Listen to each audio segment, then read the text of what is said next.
নেপালের দক্ষিণ পূর্বাঞ্চলে সাম্প্রদায়িক সংঘর্ষে এখন পর্যন্ত অন্তত ৩ জন নিহত এবং ২৫ জন আহত হয়েছেন। পরিস্থিতি নিয়ন্ত্রণে সুনসারি ও সিরাহা জেলার কয়েকটি এলাকায় অনির্দিষ্টকালের জন্য কারফিউ জারি করেছে কর্তৃপক্ষ।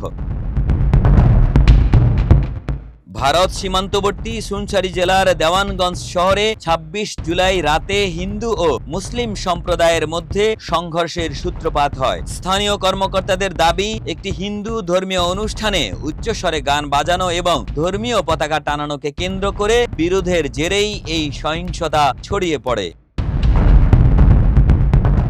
সহিংসতার ঘটনায় ২৬ জুলাই সুনসারিতে গুলিতে নিহত হন ২ জন। পরে ৩০ জুলাই পার্শ্ববর্তী সিরাহা জেলায় আরও ১ জনের মৃত্যুর খবর নিশ্চিত করে নেপাল পুলিশ। দেশটির পুলিশের মুখপাত্র অভিনারায়ণ কাফলে জানিয়েছেন, বিচ্ছিন্ন এসব সংঘর্ষের ঘটনার সুষ্ঠু তদন্ত চলছে।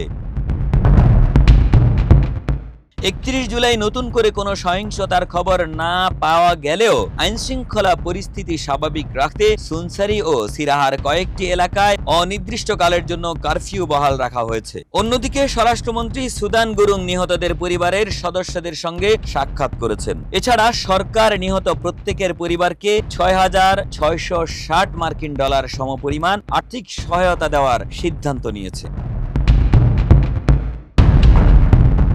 এদিকে প্রধানমন্ত্রী বালেন্দ্র শাহ জাতির উদ্দেশ্যে দেওয়া এক টেলিভিশন ভাষণে দেশবাসীকে শান্ত থাকার আহ্বান জানিয়েছেন। তিনি বলেন, দেশের উপর নেমে আসা অস্থিরতার কালো মেঘ দূর করতে সবাইকে সংযম প্রদর্শন করতে হবে। পাশাপাশি সহিংসতার ঘটনায় নিরপেক্ষ ও সুষ্ঠু তদন্তের আশ্বাস দিয়ে দায়ীদের বিরুদ্ধে স্বচ্ছ প্রক্রিয়ায় আইনানুগ ব্যবস্থা নেওয়ার প্রতিশ্রুতি দেন তিনি।